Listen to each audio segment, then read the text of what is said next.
Welcome to the public portion of the Standing Committee, of this meeting, the Standing Committee on Government Operations. Today we are reviewing the Language Commissioner of the Northwest Territories 2016 to 2017 Annual Report. Committee, before we commence, I'll ask members to introduce themselves for the record, starting with Mr. Simpson. Good morning, RJ Simpson, MLA for Hay River North. Kevin O'Reilly, Frame Lake. Michael Natalie Detchell. Danny McNeely, Satu Region. And I am Kieran Testart, a member for Cam Lake and chair of the Standing Committee on Government Operations. And with me at the table today is our research advisor, Ms. April Taylor, and two committee clerks, Jennifer Frankie Smith and Gail Bennett. Without further delay, I will now turn the floor over to Languages Commissioner, Ms. Shannon Gullberg. Madam Commissioner, you have the floor. Thank you so much, Mr. Chair, for this opportunity to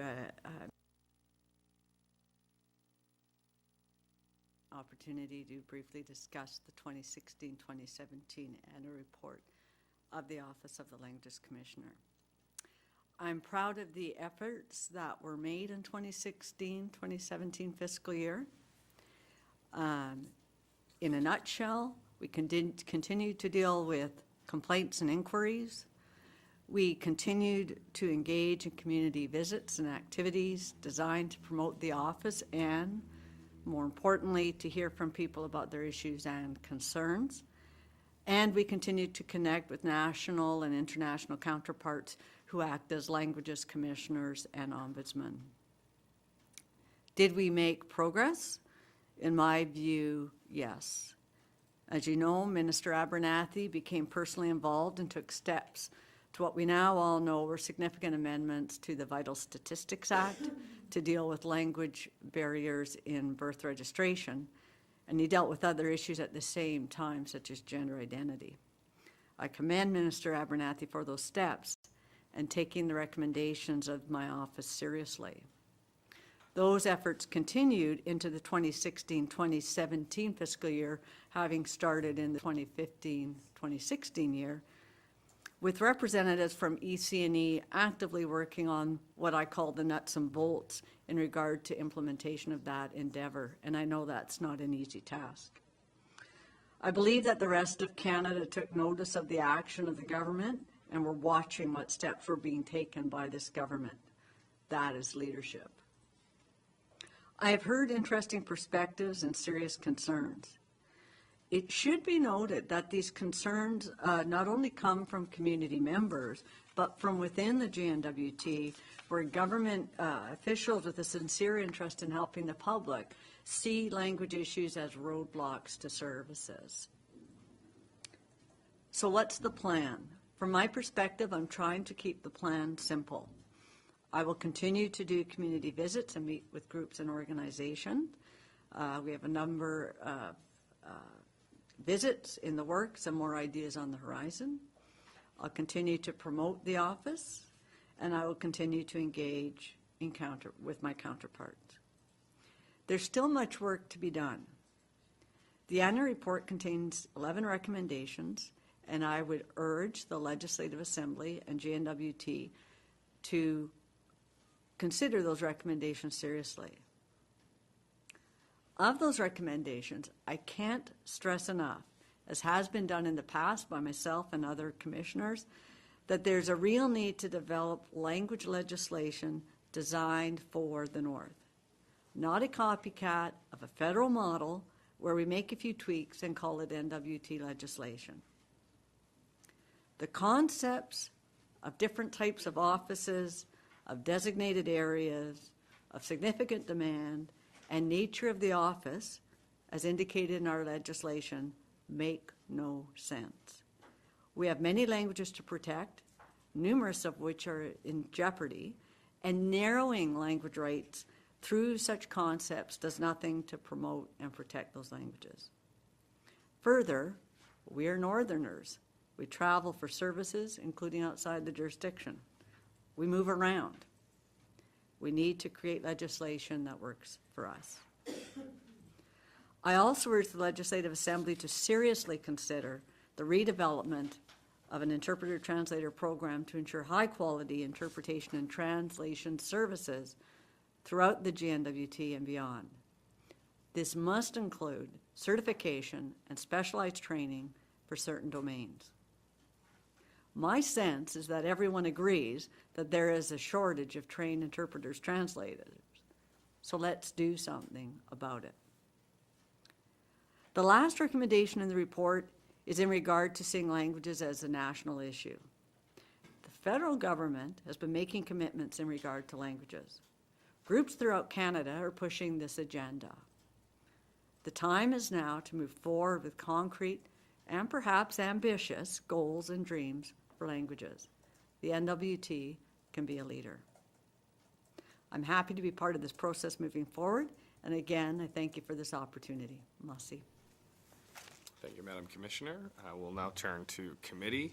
They may have some questions about your report, and we will adopt a free flow of information here, so I'll give committee members 10 minutes of time each to ask, and if you can just freely respond, and we'll make sure the microphone turns on. So we'll now turn to committee for, yes, Mr. McNeely. Thank you, Mr. Chair. I couldn't agree with you more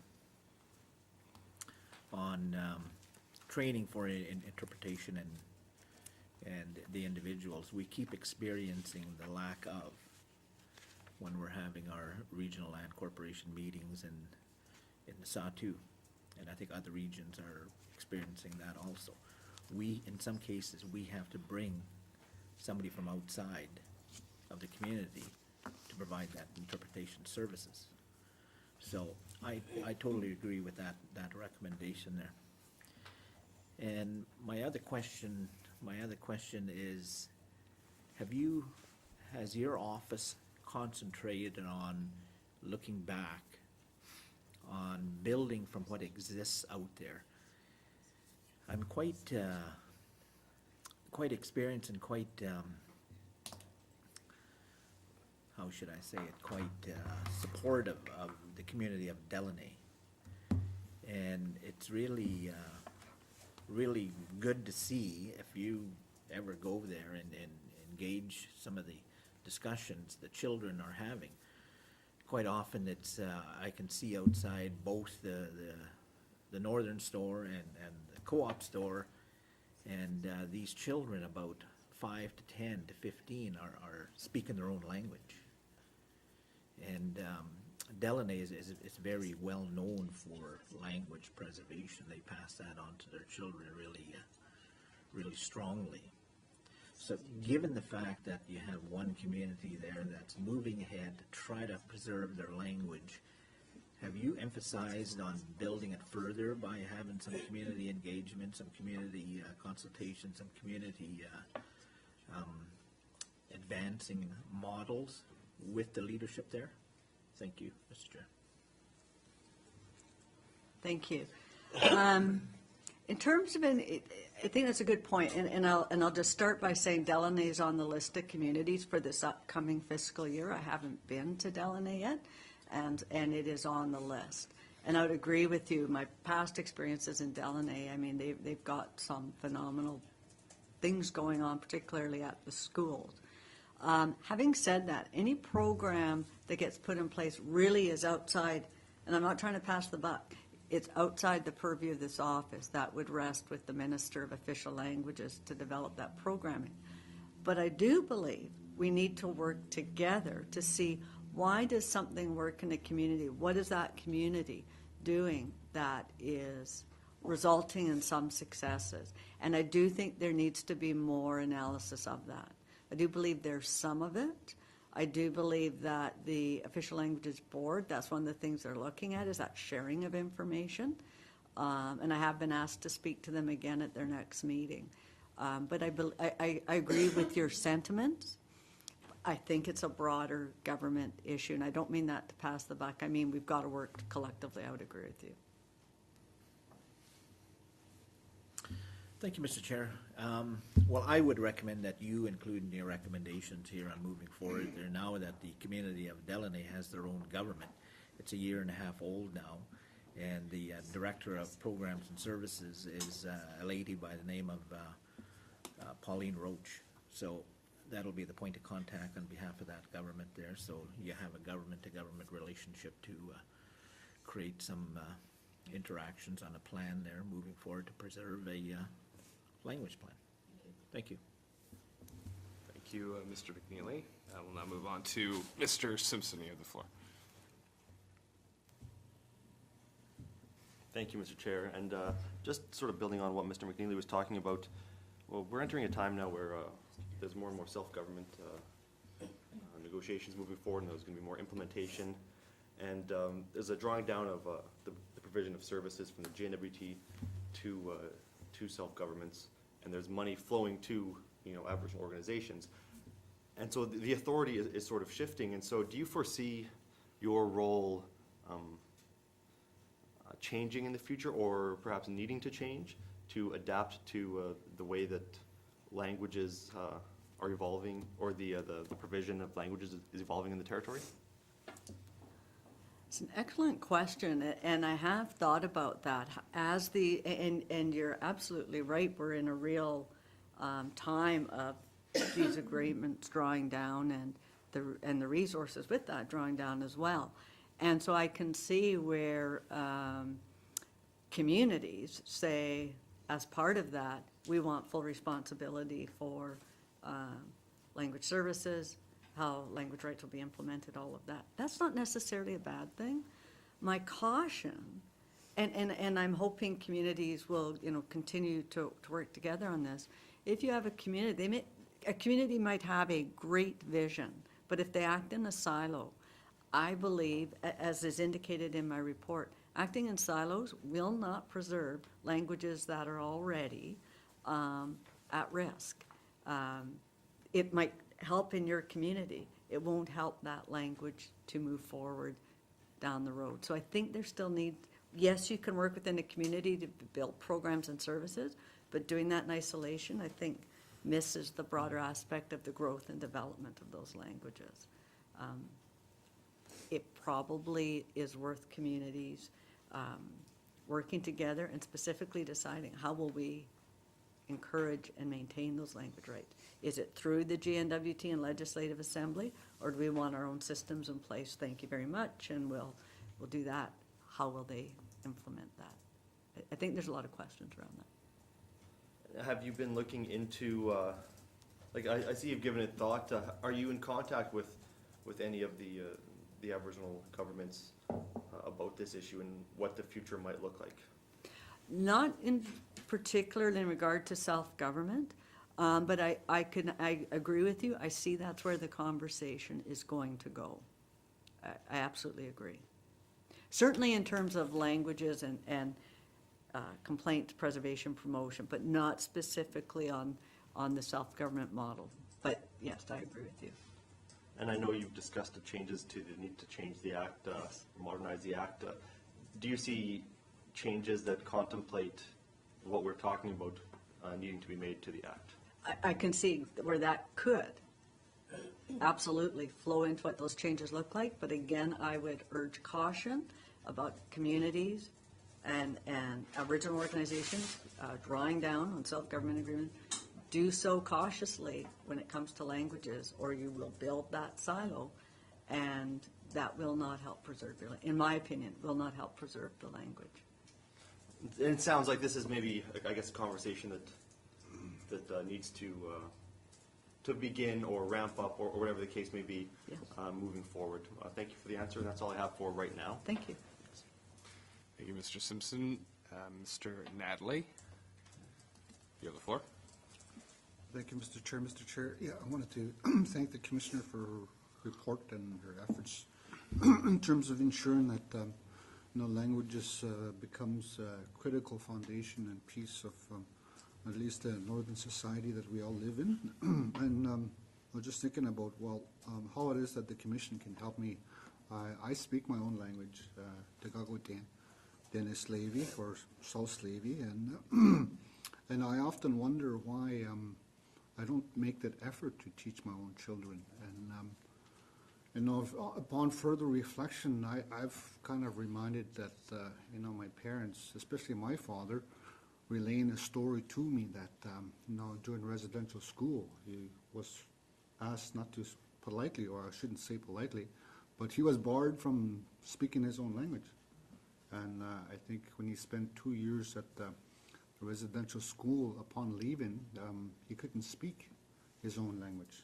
And French was all the language that he spoke. And so it was fortunate that I think one of his brothers that had left school maybe 6 months to a year before him had to translate for him to communicate with his mother. So I'm trying to make a point too. The point is that, you know, I think there's a level of personal responsibility that's incumbent upon myself and for other people to be personally responsible for our language. But then we also have an expectation that governments will provide a level of services and programs to ensure that our languages flourish, at the same time survive. So I'm kind of leading up to, you know, the point that, you know, I think wellness and healing has to be a part in terms of ensuring that success and in terms of the preservation, the use of our Aboriginal languages, and you know, and for the most part, I think what I'm seeing now is the colleague had expressed that point, and I will lead up to a question, is that you know, there seems to be a shift in terms of giving further responsibilities to communities to be engaged and to be involved with language projects and ensure that you know, they succeed. So I understand that, and you know, the point that I wanted to make too is you know, languages are very critical in our northern communities, and it basically distinguishes especially Aboriginal people from the rest of Canada. We're very unique in our culture and our language. So in saying that, I wanted to basically preamble that, but move into the questions that I wanted to ask. The report in 2015-16, your report, the committee notes that the number of complaints has dropped from 9 to 2, and in 2016 and 17. It's page 8 of your report.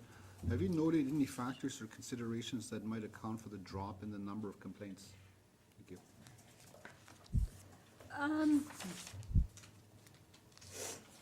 I always use the word I'm not sure if there's a specific reason for a drop in the number of complaints, but I use that term cautiously. And I say this with the greatest of respect to previous commissioners, but initially, when the number of, and I know I've said this in previous committee hearings, when the office was first opened, the number of complaints was extremely high, but what was defined as a complaint was relatively loose. And so I've been a little more stringent about what classifies as a complaint. But I want to be clear, that doesn't mean people don't come forward with concerns. I'm thinking of a good example of speaking to students at colleges here, Fort Smith, Inuvik. And so they're raising serious concerns. Do they have a complaint? No. Do they want to file one? No, although they could. But they want to express concerns. And so, to me, that is just as legitimate and needs to be considered that way, even though it may not be identified as a complaint. To me, what's important is not the number of complaints so much as moving forward. So without taking away from your question or the issue of number of complaints, I look more carefully about what does it mean? What are we hearing? Yeah, I guess my second part of the question is that he noted the complainant who raised concerns about interpretation translation services available in other communities, quote, was satisfied that the issues being identified would be dealt with in the context of a broader investigation Yes. into healthcare services in the North NWT. What is the context then for this broader investigation? One of the areas that we've heard, and this report will be out relatively shortly, is a broader report on languages in healthcare. And the reason for that report is, and it's kind of morphed a couple times, is because it's fair to say, without exception, when you go to the communities or the organizations who want you to speak to them, I would say, I'm going to say 70% relates to access to services in a healthcare environment or a social services environment. That's just one of those issues that people are passionate about. And so, be it when you speak at a college, or for example, Hay River, the new hospital, they asked for a presentation to staff there last year. And they're engaged. It's not just clientele, but staff who are saying, we're concerned about how languages flow in and out of us providing services to clients. Same in Inuvik. So that's just my gut saying, when I'm out in the community talking to people, that was a huge deal. Plus, I had drafted the report back in '08, and my gut said, I don't think things have changed that much. And I don't think they have. Maybe a greater awareness, but in terms of on the ground, it's the same issues we're hearing. So that's why I pegged that as an important issue. Yeah, thank you, Mr. Chair. My final question, I kind of have an understanding of how, the issues and concerns in terms of language services, especially as it relates to healthcare, because in most cases it's elders that are unilingual, and sometimes there's barriers in terms of explaining their ills and their concerns about their health, so I kind of understand that. My question is this investigation being undertaken by Department of Health and Social Services or by your office? Let's see. By the office. But I can say, with cooperation of officials. And that's something, and I believe I've referenced this to the committee before. I think the willingness of individuals and departments and agencies to engage and to communicate has really, I see a vast difference in that, where even though the issues may be difficult, people have a sincere desire, I believe, to address issues. And in taking the office over again in 2015, that's been a breath of fresh air.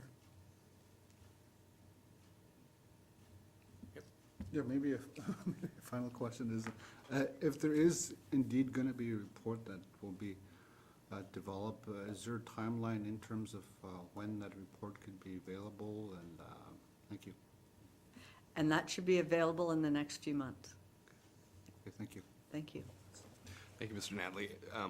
Madam Commissioner, that report, is it going to be tabled in the House at some point, or how can committee be appraised of its contents? Absolutely. I will, when I did the report, a similar type report in '08, with the knowledge and permission of the Department of Health, I had it tabled through the Legislative Assembly, because in my view, although it wasn't an annual report, it was significant enough that it was more of an overall government-wide report, and that seemed to have worked fine for people, so in my head, that's the same approach I'm going to likely use. Okay, thank you for that clarification. Mr. Riley, you have the floor. Thanks, Mr. Chair, and thanks for coming here today. I want to go to your first recommendation, and it's about the Legislative Assembly developing a formal process to respond to your recommendations. And I think you made the same recommendation in your last report, if I recall, and we may have had the same conversation before, so this is really about roles and responsibilities. As a standing committee, we can't spend money, we can't tell it, well, we can try to get the government to do what we would like, but it always comes in the form of recommendations. So I want to assure you that your recommendations do get serious consideration from this committee and regular MLAs. But at the end of the day, we can only make recommendations to the minister. The minister's the one who spends the money and really has responsibility for providing official languages services and ensuring that that happens and promoting official languages and all of that. So I'm sure you get that division of responsibilities. So, yeah, maybe I could just confirm that with you. Thanks.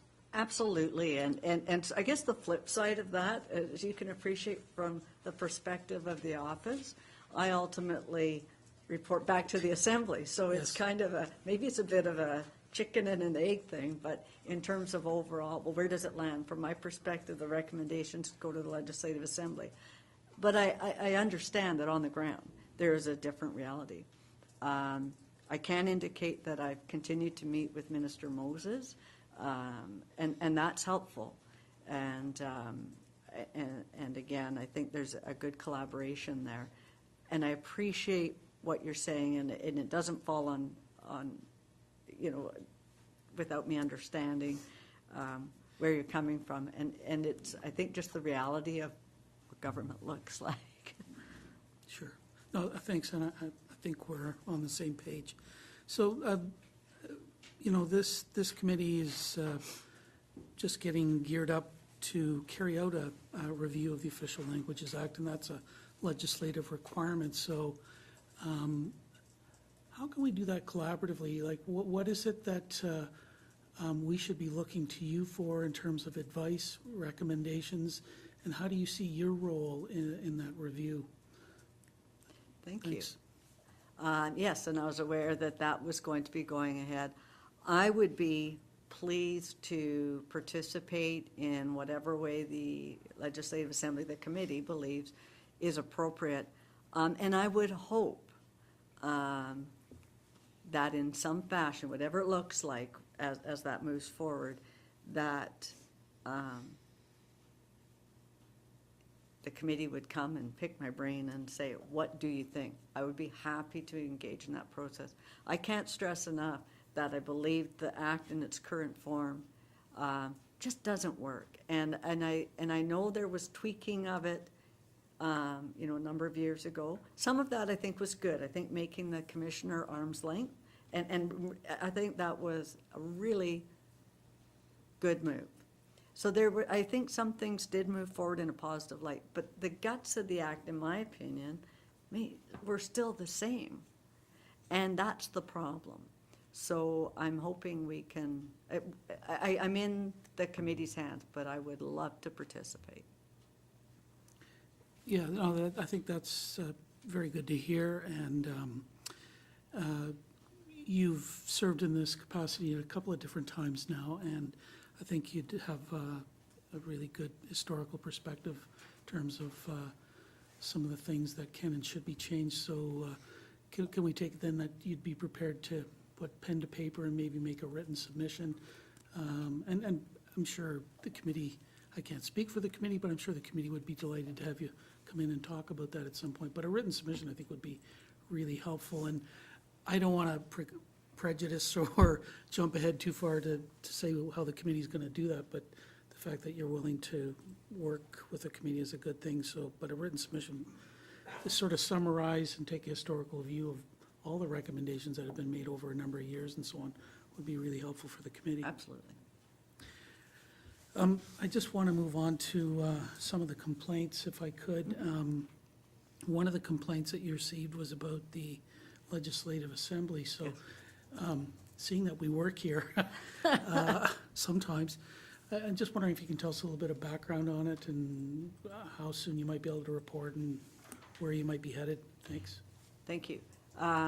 It wasn't a complaint per se. It was a newspaper article that I was told when the reporter came to me to comment, it sounded like it was about to be a complaint, likely to the Assembly, not to me. And I waited to see, did anything happen with that? And it didn't. But I will say that the topic intrigued me because it's something that had been on my mind as well. And I can tell you within the next week or so, the Assembly will get a report back on that. And I think, and interestingly enough, like the birth registration issue, sometimes you think, well, another jurisdiction must have more meat on the bones on something like this, and I'm surprised when I find that, or no, in fact, they don't. And so I don't mind saying that, trying to, again, look at the background, be proactive, be pragmatic. I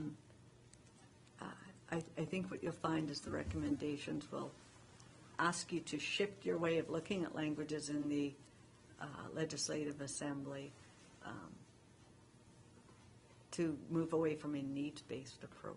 I don't mind saying that. Okay, thanks. Now you've really got my interest. So is your report on this going to go to the speaker? It will. And then, yeah, okay, so we can, I guess, work with the speaker to. Yes.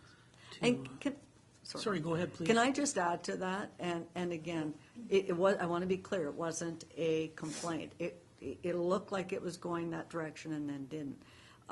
But again, I would like to thank the speaker's staff, that I asked some specific questions as I tried to drill down, and they provided, it took some time, but they provided an extensive response. And again, that ability for people to come back and say, yes, we'll look into this, and that, to me, has been a real shift.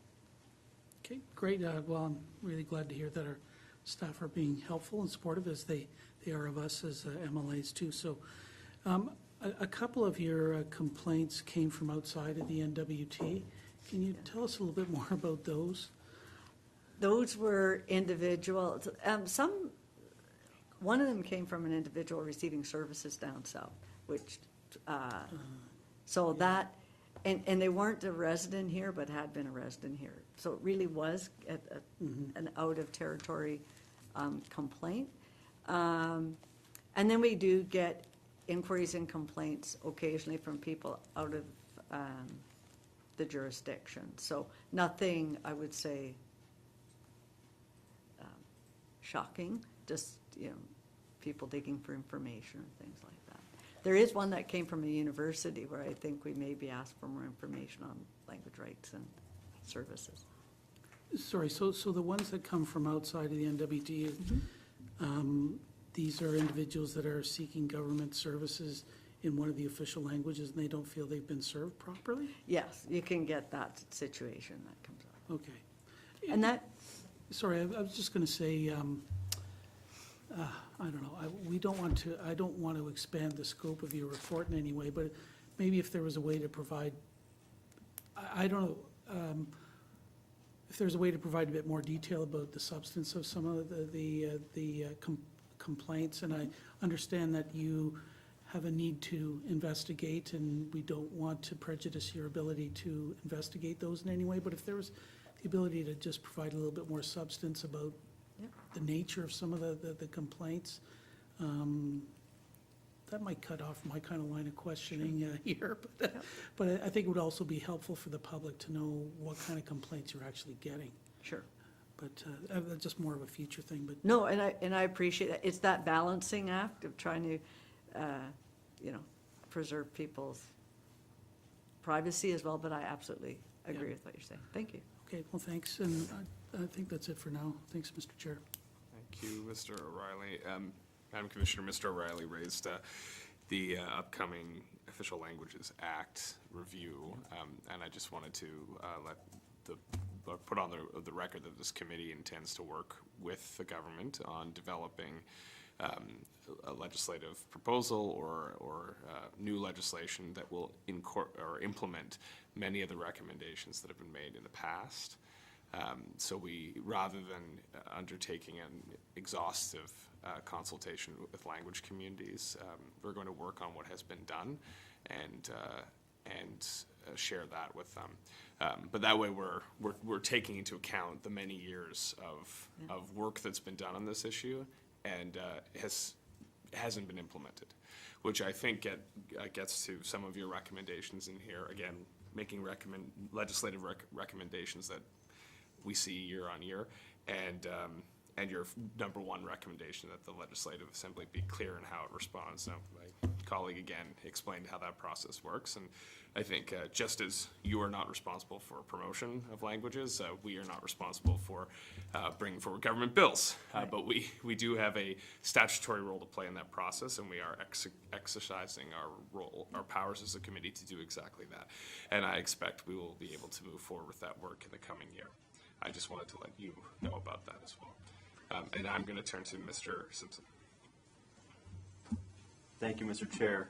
I noticed one of the inquiries to your office was with respect to Michif. Yes. And for those who don't know, that's the Métis language, and there's different variations of it. I believe that there was a language spoken in the home of our premier and our member of parliament when they were growing up. My grandpa spoke Michif, and I think there's a few, around 300 is what they estimate, Michif speakers in the territory. So could you tell the committee a little more about the nature of the inquiry you had regarding Michif? This has actually come up in the past too. When I previously sat, and I believe other language commissioners have brought it forward as well. It comes up every so often where more broadly people will say, has the Legislative Assembly actually looked at which languages are covered by the Official Languages Act? So more broadly, have we covered the right languages? But then secondarily, Michif always comes up in and of its own because of that very situation where particularly your southeast corner of the territory, there is certainly that group of Michif speakers who want that language preserved as well and question, and I think legitimately so, why isn't it in the numbers? And you may be aware, Mr. Simpson, there is actually a Michif Institute in St. Albert in Alberta that has worked at preserving that language because they know, again, it's one of the languages that's dying, and they are taking steps to ensure its preservation. To me, it goes to the broader issue of, when you're looking at a review of the Act, does the Act incorporate the languages that should be incorporated? And then I think more broadly, and this is opening up a can of worms, but are there certain areas where, regardless of the language, services should be available in that language in any event? We know that, when you look at the world and go beyond the Northwest Territories for a minute, people move, travel, languages are shifting and changing all the time. There's many other communities in the Northwest Territories with significant numbers now. Is there a need, at least in some areas, healthcare being one, to look at those, the ability to speak when it comes to those languages as well? And I know that's opening up a can of worms, but I also see that, putting my lawyer hat on for a minute, I also look at that in broader terms, in terms of consent, privacy, all those issues. They all tie together. They just do. So. I know that the Métis Nation is in favor of recognizing this as an official language, and there's some other organizations. There's a push to make it happen. And I was wondering, and I know you aren't who would be lobbied for this. That would be they would be lobbying the legislature. But have you had many discussions about this? And what would warrant a recommendation in a future report that Michif be included, or is that something you would is that beyond the purview of what you do? Thank you. I think that recommendation could certainly be made. There's certainly been recommendations about reviewing, using that again as an example, reviewing what languages are covered by the Act. I can certainly see where the office would get involved. If a certain group said, here's our argument for, and you look at it and you start balancing it out, making a specific recommendation for a language. I think, I'm just thinking of the meetings I've gone to with the Official Languages Board. I think those discussions would be really good discussions at that board level too, because I think that's where they could get some traction on those kind of issues. That's probably where I would Okay, steer that. good to know, thank you. Nothing further right now. Thank you, Mr. Simpson. Madam Commissioner, on page 21 of your report regarding the expanding Section 11 of the Official Languages Act to include contractors providing services outside of the NWT, Yeah. we certainly see the value of this proposal, but we recognize there may be significant resourcing challenges associated with that sort of implementation. Do you have any perspective on how this could be accomplished? One of the interesting things about sitting in a position like this is I can make a recommendation like that, and the monetary aspect of it then falls on somebody else. But having said that, certainly things like that can become part of a contractual situation where you build into a contract that there is a need to provide language services as part of that contract, and it has to be built into it. Or you look for service providers who say, we can do that. We have those resources readily available. So I think there's ways to do it. And I also think the other thing we need to look at in today's day and age is that as technology continues to grow and develop, there's more ways to access those services. And so we need to look at that and how to grow and develop and expand those services. So I don't have all the answers on that, and I absolutely appreciate there's a cost attached to things like that. My personal opinion is languages can't be all about the cost, though, either. If you do that, then that'll erode language rights, not promote and preserve. Thank you, Madam Commissioner. I suppose that's a conversation that would be more helpful when had with the department. Speaking of technology, with respect to the standardization of orthographies, Yes. can you share your insight with the committee into the overall progress of this work, in particular which languages are most in need of assistance? My understanding, and I'm not an expert in this area by any means, but I can tell you that as this whole issue of standardized orthography, Education, Culture, and Employment has individuals who are tasked with working on that specific issue. And my understanding is that one of the areas that is most difficult is the languages in the far north. Those are the ones that create some of the most difficult issues with respect to standardization and the ability to actually use the technology to do it. Having said that, as technology grows and expands and develops, we also hear that the technology's there. Once you get it, it's agreeing on the standardization because the technology is there to actually make it work on paper. And so they've asked for my input on that.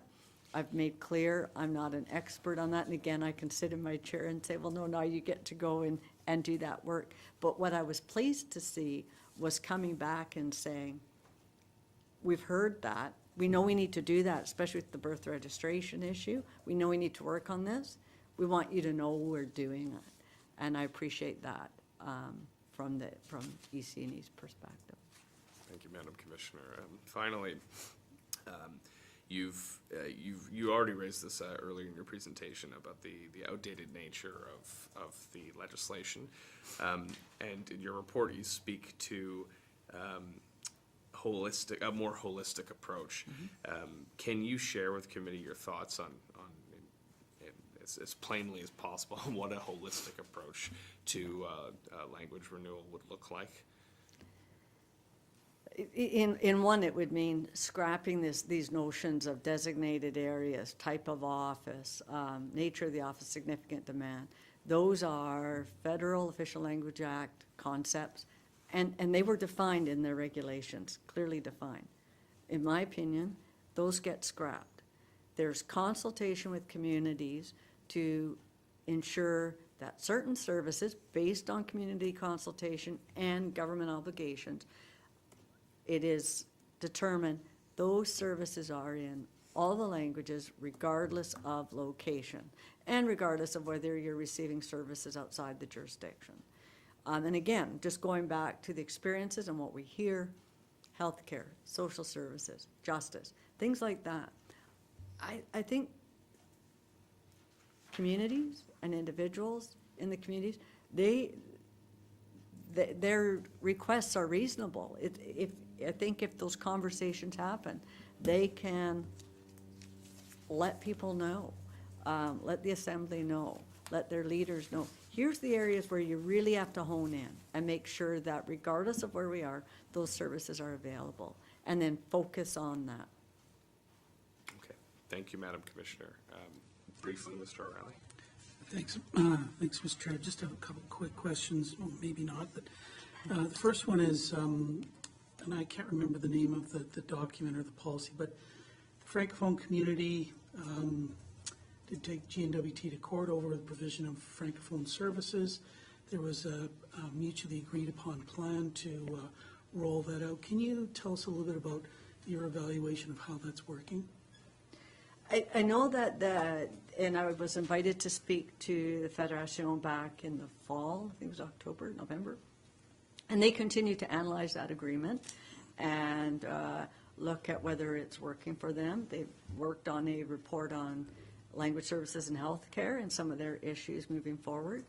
Some of the specifics that you can actually see more of, more visual, is the Service stay-in-o? Thank you. For some reason, I just, all of a sudden, I lost my train of thought. So you see the offices. I've seen people using those offices. So you're seeing more visual cues. And then, of course, they were very pleased with the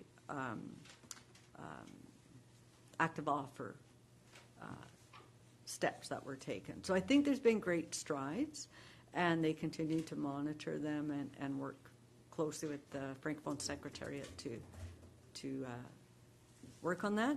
I'm pleased that over the last year, and I actually have a meeting on Friday again, I think that connection, and even with our office, with the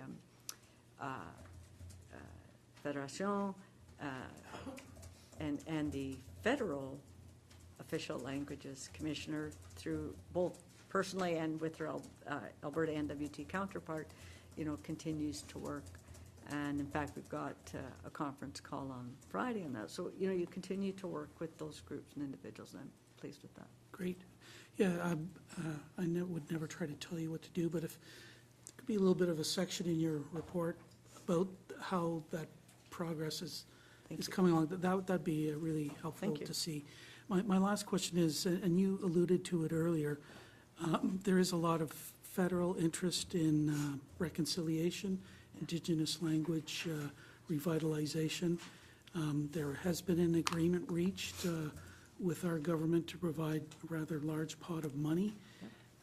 Do you have any insights or suggestions or advice on how that might be used or should be used? Or, I understand a lot of that money will flow through to regions and communities in terms of their own revitalization. But any suggestions or insights on how that money can be most effectively used? Thanks. I'm just going to put some parameters on that question, Madam Commissioner, but if you could focus on programs and service delivery where you think that where you feel improvements or enhancements could be made. Healthcare, education, social services, and justice. So frontline service. Frontline services. Okay. Anything further, Mr. Riley? Thanks. Thank you, and thank you, Madam Thank you. Commissioner. That concludes our hearing for the day. On behalf of committee, I would like to thank you for joining us, and on behalf of Northerners, thank you for continuing to safeguard their access to languages in the Northwest Territories and produce these recommendations that committee will take into full consideration when we produce our report that will be tabled later on in the sitting of the Legislative Assembly. And after that point, government will respond to that report, and we'll take, and you can consider that your response to your report in an official and accountable capacity. And with that, we are adjourned, committee. Mussey.